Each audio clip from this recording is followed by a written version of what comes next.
A routine Monday morning. Bank staff unlock the vault like they do every day, only to find the unthinkable. Behind a 20-ton steel door, silence. What they didn't know, a ghost had lived inside that vault for over a day. By the time they found out, he was gone, and so was $20 million. This is not fiction. This is the most mind-bending bank heist in modern history.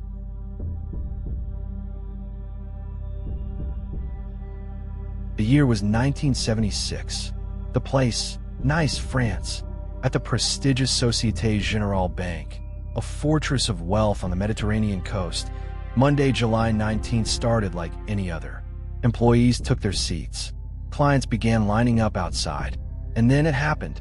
When they opened the main vault door, it unlocked just fine. But the second, inner door, refused to budge. Strange, but not alarming. After all, the vault door was ancient, 75 years old and over 20 tons. It had jammed before. Still, the director grew nervous.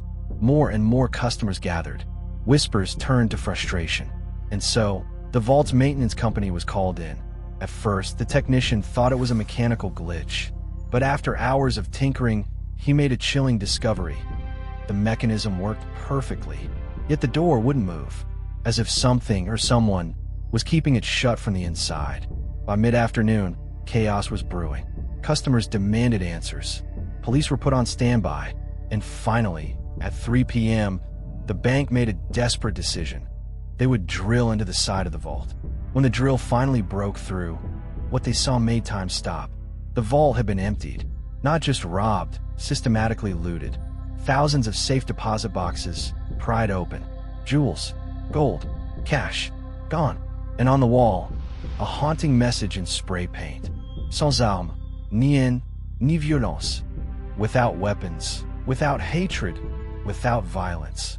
A message and a mockery. Investigators pushed deeper. And there it was, a hole leading into a long tunnel, connecting directly to the city's sewer system.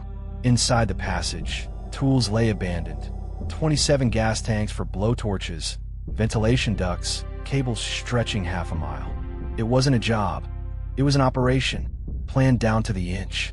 The bank tallied its losses, over $10 million in stolen assets, making it the largest bank robbery in history at the time.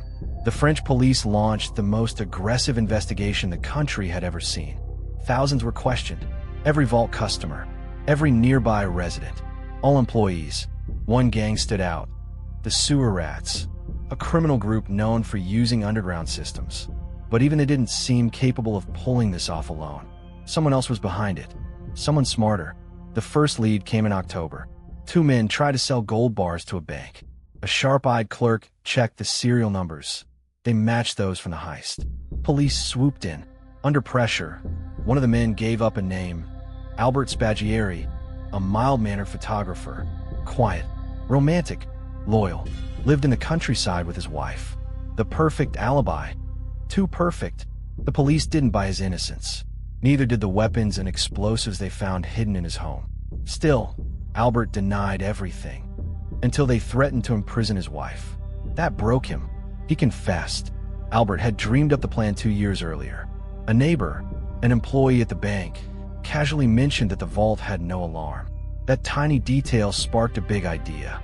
Albert rented a box at the bank. He gained unsupervised access to the vault. He photographed everything. He took notes. He realized if he could get into the vault, he could stay inside long enough to open hundreds of boxes. How? Through the sewers. Nice had an old underground sewer grid. He studied it by crawling through it.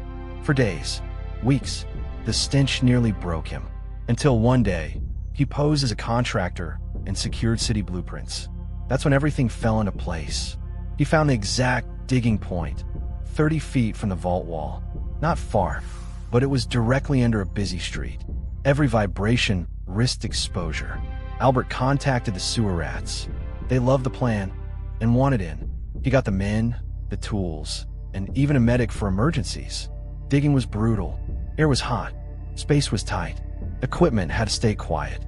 Ventilation and lights were powered through a hijacked garage nearby. Conditions were miserable, but the reward was massive. After 9 weeks, they hit the vault wall, and on Saturday, July 17th, the heist began. They finished drilling the 12-inch concrete wall by 2 a.m. Sunday, welded the doors shut from the inside, and then, box by box, they started looting. Cash, diamonds, inheritance, gold bars. One box even held fancy tableware. They used it to dine in style. By the time they were done, they had cracked 400 of the 4,000 boxes. Then just before sunrise on Monday, they vanished. Albert didn't just vanish with the loot. He left behind that now iconic quote, "Without weapons, without hatred, without violence." To the police, it was a slap in the face. But to the public, it became a legend. Albert was arrested, but not broken. He cooperated, with one demand: leave his wife out of it. Every Thursday, Albert met the judge, often discussing the heist in great detail. Then, on the final visit before his trial, Albert did the unthinkable. Mid-sentence, he stood up, walked to the judge's window, and leapt out. The judge's office was just one floor up. Below, a getaway motorcycle waited. Albert landed on a car roof, jumped on the bike, and was gone. Forever. The police never found him, or the $10 million. But Albert sent mocking photos and messages to the press. Postcards, taunts, jokes. As for his wife, she never followed. She stayed behind, working as a nurse. Albert Spaggieri, the man behind the century's most daring heist, died of lung cancer in 1989. Never caught, never tried. A vault no one could crack, a tunnel no one could trace, and a man who vanished without a trace. If you enjoyed this story of cunning, audacity, and the perfect escape, subscribe for more real-life mysteries. Like, comment, and hit the bell so you never miss a new episode. This was Fresh Crime Chronicles, where every shadow has a story.